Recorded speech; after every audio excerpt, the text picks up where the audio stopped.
तो मार्वल की डूम्सडे की कास्ट रिवील हो गई है, पर मेरा मानना है कि ये पूरी तरह से कास्ट को ऑफिशियली रिवील नहीं किया गया है। मुझे लगता है कुछ रह गए हैं, जिनमें से टॉम हॉलैंड एंड एलिजाबेथ ओल्सेन हो सकते हैं, जिनको शायद मार्वल डूम्सडे के लिए सरप्राइजिंग एलिमेंट के तौर पे यूज कर सकता है। शुरू करते हैं बिंग सुपर हीरो का सुपर अपडेट्स, और ये वीडियो ही पिछली वाली वीडियो की तरह ही सेक्शन में डिवाइडेड होगी। Section ABCD। Section A time pass शुरू करते हैं। तो थंडरबोल्ट्स का पहले का रन टाइम 2 घंटे 20 मिनट का था, पर पिछले वीडियो में जैसा कि मैंने बोला था कि स्क्रीन टेस्टिंग के रिव्यूज थोड़े बुरे आए तो 20 मिनट कहाँ गायब हो जाएगा ये पता भी नहीं चलेगा। और 4 दिन पहले रिपोर्ट्स आ रही थी कि थंडरबोल्ट्स सिर्फ 2 घंटे की होने वाली है, पर आज इसका फाइनल रन टाइम सामने आ गया है और थंडरबोल्ट्स 2 घंटे 6 मिनट की होने वाली है, मतलब 14 मिनट गायब। Just like brave new world का 30 मिनट। MCU में अगाथा प्ले करने वाली कैथरीन हान स्कारलेट विच और अगाथा का रीमैच कराना चाहती है। लगता है उनका एक बार हार के मन नहीं भरा। जब स्कारलेट विच ने डॉक्टर स्ट्रेंज को मल्टीवर्स तक दौड़ा कर पानी पिला दिया तो सोचने वाली बात ये हो जाती कि अगाथा सोच भी कह सकती है कि वो जीत जाएगी। और एक बारी को मान भी लिया जाए कि अगाथा के पास स्कारलेट विच जितनी पावर्स आ जाए, फिर भी जीतेगा कौन? फिर भी जीतेगा तो वही जिसे राइटर जिताना चाहेगा, और राइटर किसे जिताना चाहेगा ये सबको पता है। और अब मार्वल स्टूडियो की तरफ से रिपोर्ट्स आ रही कि वे लोग ब्लेड के लिए किसी दूसरे डायरेक्टर को ला रहे हैं, और मे भी वे जॉन विक के डायरेक्टर चैड स्टेल्स्की होने वाले हैं।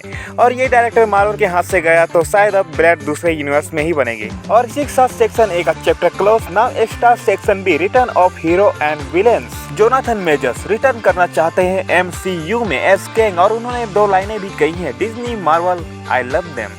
पर क्या फायदा सर, डूम तो कैंग को 5 मिनट में टपकाने वाला है डूम्सडे में। किस्मत बहुत हरामी चीज है। एक टाइम था जब Avengers 5 movie the Kang dynasty नाम से बनने वाली थी, और अब उसी अवेंजर्स 5 मूवी में कैंग निपट जाएगा। और जब ग्विनीथ कैट पैल्ट्रो से पूछा गया कि क्या वो MCU में रिटर्न कर रही है, तो उन्होंने मार्वल के बारे में कहा कि मुझे नहीं पता, वे चीजों को टॉप सीक्रेट रखते हैं, जैसे उन्हें लगता है कि CIA से वो ऊपर है, और ये ऐसा है जैसे कोई नेशनल सीक्रेट हो। और इनका नाम वैसे डूम्सडे के कास्ट में नहीं था, पर शायद ये डूम्सडे में सरप्राइजिंग एलिमेंट का हिस्सा हो सकती है, और नहीं भी हुई तो सीक्रेट वॉर्स में पक्का दिख जाएंगे। SZA ये एक नाम है American singer and song writer का, और ये MCU में स्टॉर्म प्ले करना चाहती है।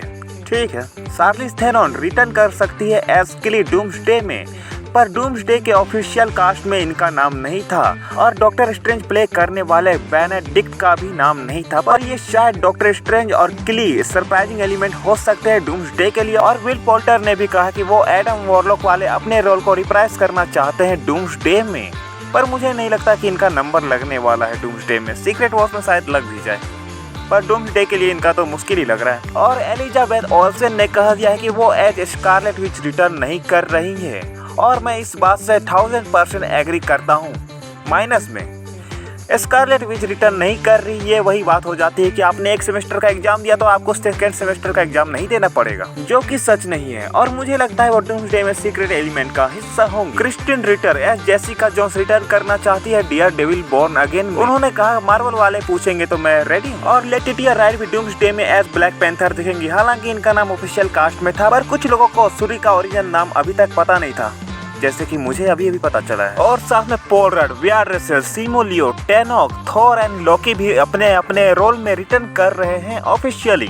और 2000 से 2006 तक एरा वाले एक्समैन भी रिटर्न कर रहे हैं डूम्सडे में। Magneto, beast, cyclops, mistake, professor x, night crawler और गैम्बिट, जो डेडपुल एंड वुल्वरीन में दिखा था वो वाला गैम्बिट। और इन सब का नाम ऑफिशियली डूम्सडे के लिस्ट में है, पर ह्यूज जैकमैन, रियान रेनॉल्ड्स का नाम नहीं था।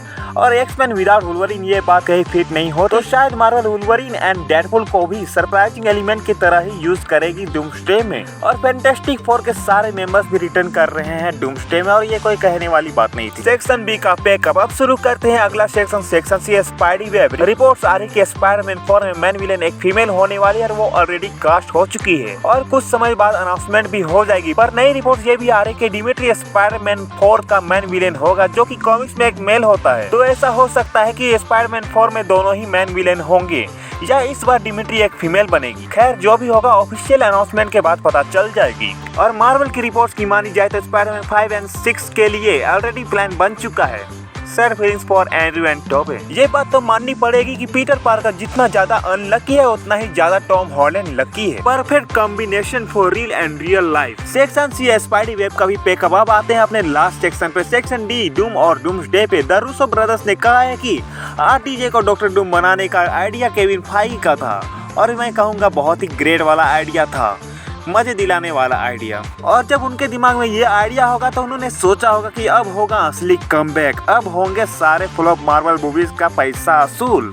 मोमेंट ही बन गया होगा। तो इस डी सेक्शन में एकलौता यही अपडेट था कि आरडीजे को डॉक्टर डूम बनाने का आइडिया मार्वल के सीईओ केविन फाइगी का था और पिछली बार की तरह इस बार भी डीसी के लिए टाइम नहीं मिल पाया। ऊपर से ये वीडियो भी लेट है क्योंकि करीब एक सप्ताह से मेरा फोन खराब था, पर अगली बार से डीसी को भी कवर करने की पूरी कोशिश करूंगा। मिलते हैं नेक्स्ट वीडियो में, टेक केयर।